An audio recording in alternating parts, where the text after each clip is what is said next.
کہ فضیلت الشیخ اکثر پھر سے یہ بار بار پہلے جواب دیا گیا ہے، یہ لاک ڈاؤن میں عید کی نماز کیسی ادا کی جائے گھر میں، اس کا سوال بار بار آ رہا ہے۔ بارک اللہ فیکم۔ عید کی نماز گھر میں آپ پڑھ سکتے ہیں، جس طرح اور نمازیں جماعت کے ساتھ پڑھتے ہیں تو جماعت کے ساتھ پڑھ لیں، اور اس کے بعد پھر خطبہ دینے کی ضرورت نہیں۔ پہلے تکبیر میں تکبیرہ تحریمہ کے بعد 6 تکبیر، اور دوسرے میں جب اٹھیں تو 5 تکبیر پڑھ لیں۔ یہ زوائد، اور اس میں اور بھی اقوال ہیں اہل علم کے، یہ زوائد تکبیرات تو اسی طرح پڑھیں گے۔ اور پھر پہلی رکعت میں بہتر ہے سورۃ الفاتحہ کے بعد آپ الاعلیٰ پڑھیں، سبح اسم ربک الاعلیٰ، اور دوسرے میں سورۃ الفاتحہ کے بعد الغاشیہ۔ اگر یہ سورت یاد نہیں ہے تو کوئی اور بھی سورت پڑھ سکتے ہیں۔ تو گھر میں خلاصہ کلام جس طرح عیدگاہ میں جا کر وہ نماز امام کے پیچھے آپ پڑھتے تھے تو اسی کیفیت میں گھر میں بھی پڑھ لیں جماعت کے ساتھ۔ بارک اللہ فیکم۔ یعنی عید کی نماز کو خطبے کی شرط نہیں ہے؟ خطبہ گھر میں نہیں، ہاں شرط نہیں ہے، آپ صرف نماز پڑھ لیں۔ جزاکم اللہ خیر شیخ۔ بھائی پوچھتے ہیں کہ جگہ کی تنگی کی وجہ سے اگر باجماعت نماز پڑھ رہے ہیں اور پیچھے کے صف میں جگہ نہیں تو کیا ایک ہی صف میں مقتدی امام کے ساتھ پڑھ سکتے ہیں؟ ایک سے جواب زیادہ ہاں پڑھ سکتے ہیں۔ یہ بہتر ہے کہ امام الگ صف میں رہے اگر مقتدین کی تعداد 2 یا اس سے زائد ہے، اور ایسے اگر عورت ہے تو وہ تیسرے صف میں رہیں گے۔ تو کبھی کبھی گھر میں اتنی جگہ نہیں ہوتی ہے کہ 3 صف بنائی جائے، تو اگر وہ مرد حضرات اگرچہ ان کی تعداد مقتدین کی 2 سے زائد ہے، امام کے ساتھ کھڑے ہو گئے امام کے دائیں طرف، یا امام کو بیچ میں کر دیا، کچھ دائیں ہو گئے اور بائیں ہو گئے، اور پھر عورتیں پیچھے، تو یہ اس طرح درست ہے۔ بارک اللہ فیکم۔ جزاکم اللہ خیر شیخ۔ اگر 2 امام اور مقتدی دونوں ہوں تو ایک صف میں کھڑنے کی آپ نے تعلیم دی تھی، اگر اس طرح زیادہ ہوں تو کیا تھوڑا سا ایک بالش امام کو آگے کھڑنا چاہیے؟ اگر 2 ہیں تو برابر ہونا چاہیے، اگر ہوں۔ 2 ہیں تو برابر ہونا چاہیے۔ یہی بات ظاہر ہوتی ہے حدیث ابن عباس سے، جب وہ اکیلے انہوں نے نماز پڑھی نبی صلی اللہ علیہ وسلم کے ساتھ، یعنی صرف وہ اکیلے تھے اور نبی صلی اللہ علیہ وسلم تو برابر کھڑے ہوئے۔ اب اگر 2 ہیں مقتدی اور کچھ جگہ ہے کہ کچھ آگے بڑھ جا رہے ہیں امام، تو اس طرح کوئی حرج نہیں ہے، اس لیے کہ امام کو مکمل الگ صف میں ہونا چاہیے اور مقتدین کو پیچھے صف میں ہونا چاہیے۔ لیکن ضرورت کے تحت اب امام مستقل صف میں نہیں کھڑا ہو سکتا، تو یہ اگر حتی الامکان کچھ پیچھے ہو گئے تو یہ اچھی بات ہے۔ اس لیے اللہ تعالیٰ فرماتا ہے فاتقوا اللہ ما استطعتم، کہ اللہ تعالیٰ کا تقوی اختیار کرو، ان احکام پر حسب استطاعت عمل کرتے رہو۔ تو جہاں مکمل ہم عمل نہیں کر سکتے ہیں تو جتنا کر سکتے ہیں اتنا کریں۔ بارک اللہ فیکم۔ جزاکم اللہ خیر شیخ۔ ایک بہن سوال کرتی ہیں کہ روزے کے درمیان اگر حیض شروع ہو جائے تو کیا وہ روزہ کمپلیٹ کرنا چاہیے یا وہ روزہ ٹوٹ جاتا ہے؟ روزے کے درمیان اگر یہ خون نکل آیا، حیض کا خون، اور دیکھا اور عورت نے دیکھ لیا، اس لیے کہہ رہا ہوں کبھی کبھی ایک شروع ہونے والا ہوتا ہے، عورت کو اب احساس ہو گیا شروع ہونے والا ہے، طبیعت اس کی بگڑ رہی ہے اور وہ کیفیت طاری ہو رہی ہے، تو اگر وہ ظاہر نہیں ہوا تو وہ روزہ کمپلیٹ کرے اور ان کا روزہ صحیح۔ اگر اذان مغرب کے بعد پھر وہ خون نکلا اور انہوں نے دیکھا، اب اگر وہ خون نکل گیا ظہر کے وقت بلکہ مغرب کی اذان سے پہلے 1 منٹ پہلے بھی خون ظاہر ہو گیا تو اس دن کا روزہ نہیں مانا جائے گا، بلکہ وہ پھر دوبارہ اس کو اس دن کے جگہ پر قضا کرنا ہوگا، یہ لازمی ہے۔ اور اگر کہنا چاہ رہی ہے کہ اگر 20 دن میں آ گیا تو باقی دن ہم روزہ رکھیں، نہیں، اب رکھنے کی ضرورت نہیں، اس لیے روزہ نہیں ہے، اس طرح وہ کھا پی سکتی ہیں۔ لیکن کھانے پینے کا بھی یہ اہل علم ذکر کرتے ہیں کہ جس کا سبب ظاہر نہیں ہو رہا سب کے لیے، تو سب کے بیچ میں کھلم کھلا نہیں کھانا چاہیے بلکہ چھپ کے کھانا چاہیے۔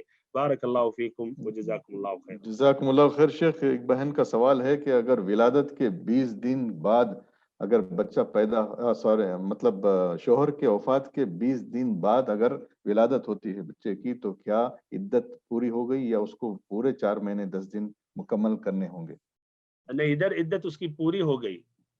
حمل سے اگر بچہ پیدا ہو گیا تو اس کا حمل پورا، اس طرح عدت پوری ہو گئی، عدت سے باہر نکل سکتی ہے، جس طرح کی اس مسئلے میں واضح اور کلیئر حدیث ہے۔ بارک اللہ فیکم۔ جی شیخ بھائی پوچھتے ہیں کہ اگر کوئی شخص کھانے پینے کی چیزوں کو اس لیے چھوڑ دیتا ہے کہ اس کی طبیعت پہ اثر ہوتا ہے یا فرق پڑتا ہے، تو کیا یہ اس زمرے میں آتا ہے کہ اس نے حلال کردہ چیزوں کو حرام کر دیا؟ نہیں، اس کا اس میں نہیں آتا ہے، اس لیے اس نے اس چیز کو حرام تو نہیں کہا۔ اگر وہ زبان سے کہے کہ یہ چیز حرام ہے یا ہمارے اوپر یہ حرام ہے، ہم اس حلال چیز کو ہم نہیں کھاتے ہیں، تو یہ غلط ہے، لیکن اس لیے نہیں کھا رہا کہ اس کی طبیعت نہیں گوارا کر رہی ہے تو کوئی حرج نہیں۔ نبی صلی اللہ علیہ وسلم کے سامنے پیش کیا گیا وہ ضب جو سانڈا ہے، جو یہاں صحرائی ایک کہیے ایک جانور ہے، تو خالد بن الولید رضی اللہ عنہ نے کھایا، آپ صلی اللہ علیہ وسلم نے نہیں کھایا، اور آپ نے کہا کہ ہماری یہ قوم میں مکہ میں یہ چیز نہیں پائی جاتی تھی تو ہماری طبیعت نہیں چاہ رہی ہے، تو آپ نے اس کو حرام نہیں کیا بلکہ وہ حلال ہی رکھا، اور اقرار بھی کیا جب خالد بن الولید رضی اللہ عنہ نے کھایا، لیکن آپ نے نہیں کھایا، تو یہ طبیعت کی وجہ سے آدمی نہیں کھا رہا ہے، تو وہ حرام نہیں کر رہا، تو کوئی حرج نہیں ہے۔ حرج یہ ہے کہ آدمی کہے کہ نہیں یہ چیزیں ہمارے اوپر حرام ہے، یا تو یہ دعویٰ کر رہا کہ ہم دنیا میں زہد اس لیے اختیار کرتے تو یہ حلال چیزیں ہم نہیں کھائیں گے، ہم صرف وہ چیزیں کھائیں گے جس سے ہماری زندگی بس باقی رہے، یا ہم یہ عبادت سمجھ کے اس کو ہم چھوڑ رہے ہیں تاکہ ہمیں ثواب ملے، تو یہ غلط ہے۔ بارک اللہ فیک۔ جزاکم اللہ خیر شیخ، ایک بہن سوال کرتے ہیں کہ کچھ رقم بچوں کی تعلیم کے لیے رکھی ہے، تو وہ کیا ایک سال گزر جانے کے بعد اس پر زکوٰۃ دینا واجب ہے؟